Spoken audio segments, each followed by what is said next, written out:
如果你在深夜翻开一本叫做《克苏鲁的呼唤》的恐怖小说，你会看到小说里面有一座沉睡在南太平洋海底的幽灵城市，它的名字叫做拉莱耶城。书里说，这座城市是由巨大的黑色石头建造的，它的空间结构完全违背常识。一旦这座城市从海底浮出水面，就会让看到它的人陷入彻底的疯狂。很多人一直以为这只是小说作者洛夫克拉夫特凭空想象出来的奇幻场景，但在现实世界的太平洋腹地，真的有一座由黑色巨石组成的庞大水上废墟。于是很多人把它和这部小说联系在了一起，甚至一度让人怀疑它可能就是拉莱耶城的现实灵感之一。这座庞大的水上废墟没有常规的道路，它矗立在浅海的礁盘上，所有街道几乎都被海水淹没。根据估算，这里一共使用了大约75万吨的玄武岩。这些黑色巨石就像小孩子搭积木一样，被硬生生地堆在了海水里。而它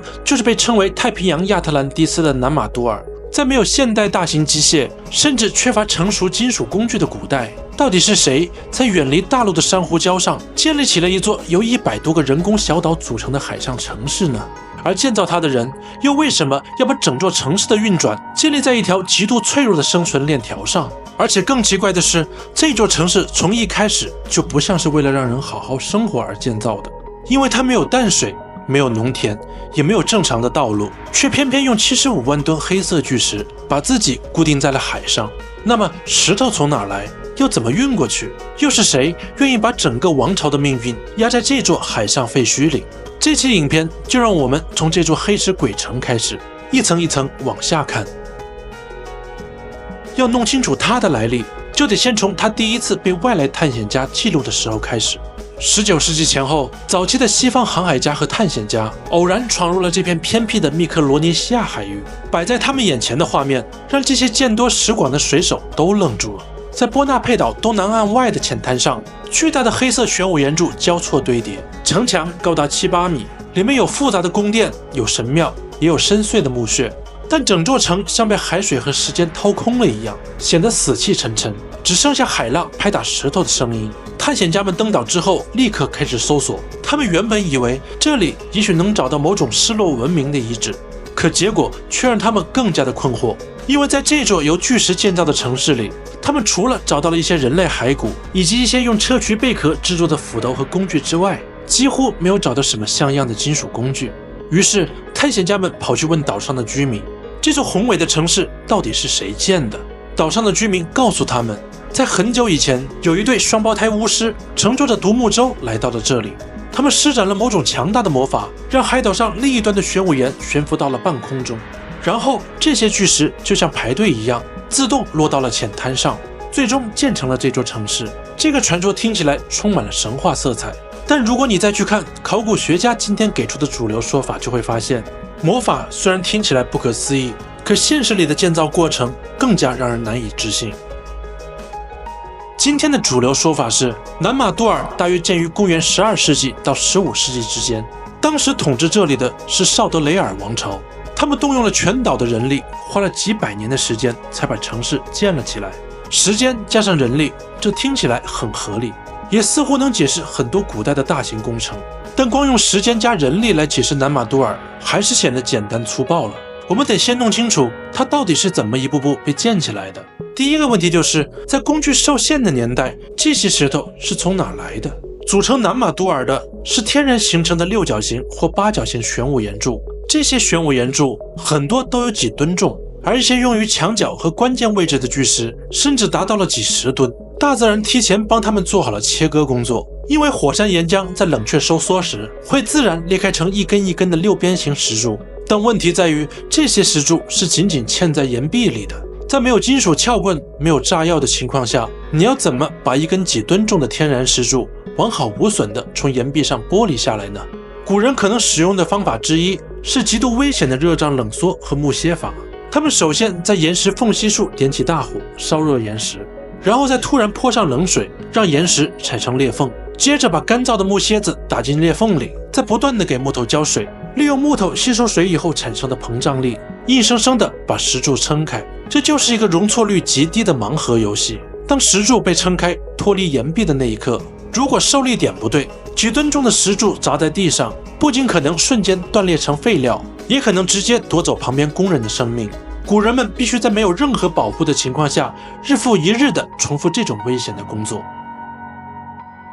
好，假设古人付出了巨大的代价把石头剥离下来了，接下来就是第二个问题：石头运过去以后，怎么才能让它们在海水里一直立得住？要把75万吨的巨石从岛的另一端运到浅滩上，这是一个漫长且折磨人的巨型工程。考古学家估算，如果工期是400年，平均每年需要搬运大约1850吨玄武岩。古人们很可能要把这些几吨重的石头固定在独木舟、木筏或者某种漂浮工具上，沿着海岸线运输。在起伏不定的海面上，这些几吨重的玄武岩柱只要在木筏上滑动一下，就可能直接侧翻。等石头好不容易运到了现场，真正的噩梦才刚刚开始。南马多尔不是建在坚硬的大陆岩床上，它是建在珊瑚礁平滩上的。它上面有孔洞，有裂缝，还会被潮水和洋流反复冲刷。真正麻烦的地方是，只要下面的受力结构一变，原本稳稳压在一起的石柱就可能开始松动，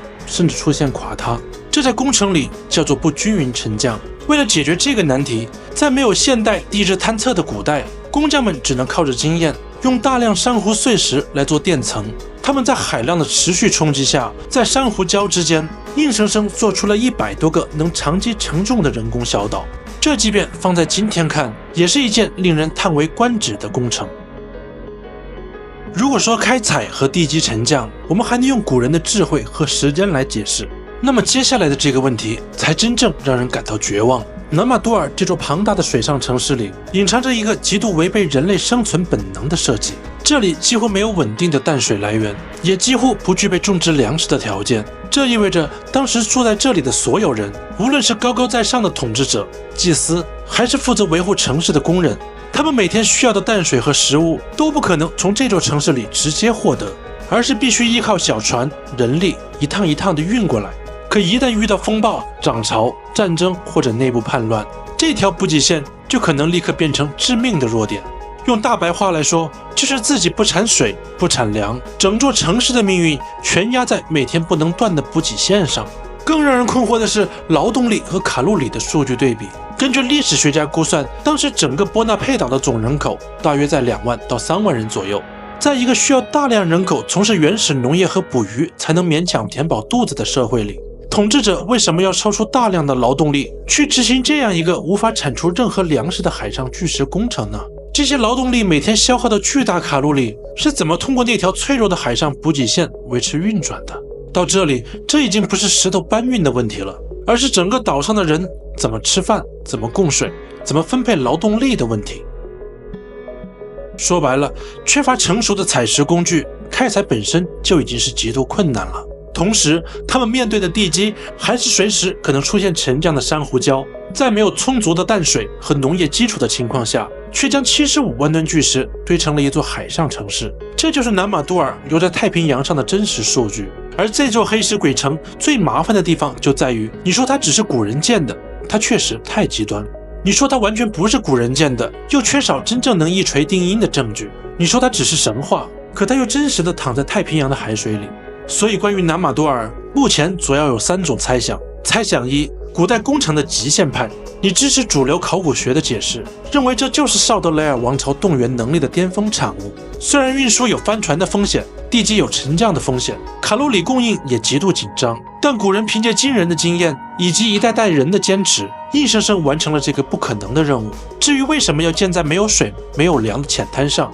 就是为了将贵族和平民隔离开，用来彰显统治者无上的权力和宗教秩序。猜想2，丝路文明遗址派，你认为这座城市的最初建造时间可能比主流预估的更早。绍德雷尔王朝也许不是最初的建造者，他们只是发现了这座由上一个文明留下来的废墟，并在上面进行了扩建和定居。真正的建造者也许掌握了某种我们今天还没能理解的地基处理方法，甚至在地质变迁之前，这里可能拥有更好的生存条件。猜想3，神话与现实的交织派，你认为当地关于巫师让石头移动的传说并非空穴来风，那些让石头自己移动的魔法也许并不仅仅是古人的幻想，而是保留了某种被后人神化甚至被遗忘的搬运记忆。能马杜尔不只是一座城市，它可能还藏着某些我们已经失传的技术细节。那些交错堆叠在海水里的黑色石头，到底是一个王朝权力的象征，还是某个失落时代的残骸？这座太平洋上的拉莱耶城，到底还藏着什么秘密？欢迎在评论区说出你的看法。好了，这期影片就到这里，我们下期再见。